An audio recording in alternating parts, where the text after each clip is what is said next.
Für mein Tate ist sehr wichtig gewesen, als seine Töchter, Beile und Miriam, sollen kennen reden Yiddish.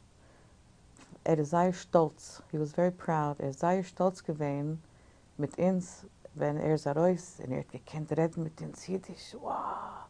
Das ist eine außergewöhnliche Sache.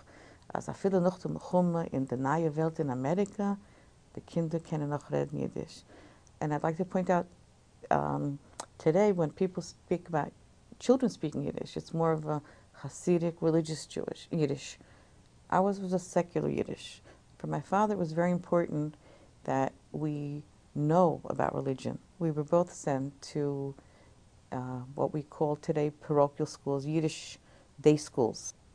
I went to Manhattan Day School on the west side, and my father arranged for a scholarship for my sister to go to Ramaz on the east side. It wasn't possible to get both girls in the same school because of the scholarship.